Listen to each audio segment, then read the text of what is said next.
but de cette exposition, en point d'orgue de l'exposition du centenaire en hommage à Constantin, c'était de montrer le travail d'éducateur, le travail de Constantin comme maître pour enseigner le dessin et accompagner des gens qui, sans vouloir faire école, l'ont suivi pendant plusieurs années. Serge Constantin ne voulait pas faire école.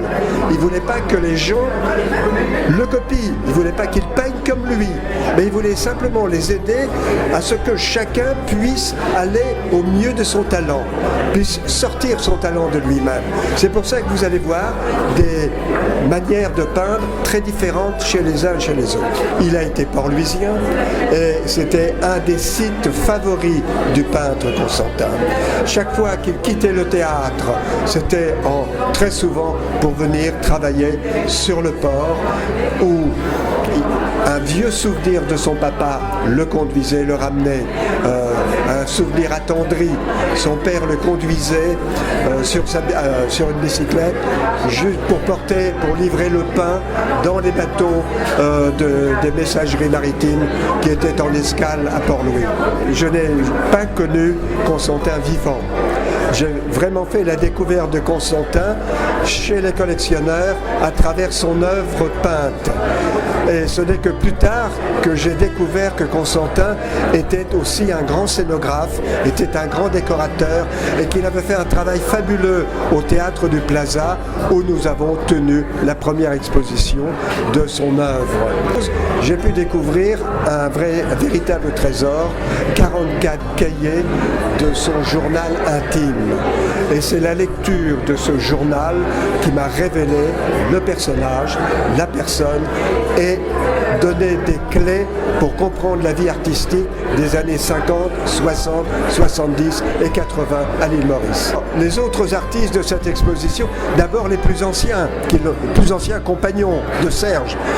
Il y a Roger Charroux, il y a France Staub, et ensuite ceux qui sont venus après, Yves David, et les femmes, Marie Rogers, Geneviève Leclésio, Monique Raffray de la Vallée Poussin,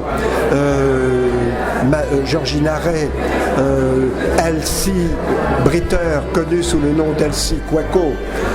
Et je ne voudrais pas oublier Fabien Cango, bien sûr, ni Jocelyn Thomas, et les enfants de certains de ces artistes, Bernard Charroux et David Constantin. Je voudrais simplement que ces manifestations en hommage à Serge Constantin puissent ne pas rester lettre morte par la suite. Je pense que les gens sont heureux de découvrir des œuvres qui sont ici dans le pays depuis quelquefois 50 ans et que personne n'a pu voir. Donc il faut à tout prix qu'il y ait un lieu permanent pour que les gens puissent rencontrer leurs grands artistes. J'ai rencontré Serge Constantin en 1987. J'avais le projet d'ouvrir une galerie d'art.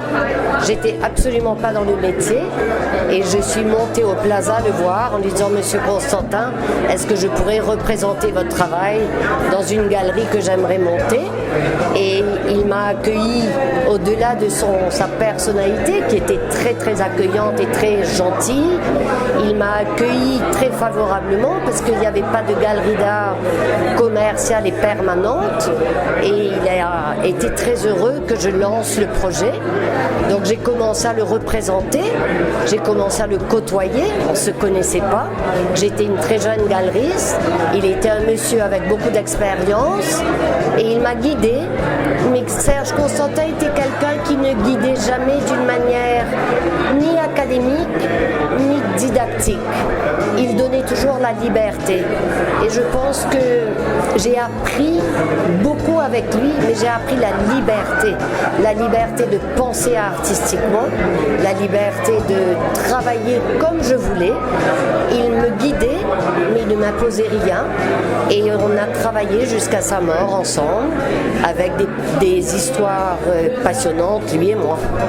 C'est la troisième expo de mon ami là, Serge Constantin, que je vois. Moi j'ai été un ami de longue date de Constantin. C'est quelqu'un qui qui travaillait, à vrai dire, tout le temps. Il est en train de rechercher un dessin, un ceci, un cela. Et il a produit plein de choses dans sa vie. Beaucoup plus de travaux sur papier que de la peinture à l'huile. Et là, les gens viennent voir, ils vont aller voir 3 expositions. Dans ces 3 expositions, ils verront peut-être 500 travaux en tout, mais Constantin doit avoir chez lui travaux sur papier, 10 000, 20 000, 30 000, 50 000, 100 000 travaux sur papier. Donc il a vécu chez moi, ce qui fait que j'ai vécu toute cette période où il était au théâtre et nous on grandissait avec lui au théâtre. Et c'est quelqu'un de formidable, de très discret. Il avait la peinture au bout des doigts. C'était quelqu'un de vraiment magnifique. Ses gravures sont magnifiques. Déjà qu'on a vu à la galerie du Plaza. Et ici on revoit ça encore dans notre tableau. Et c'est la partie de Port-Louis.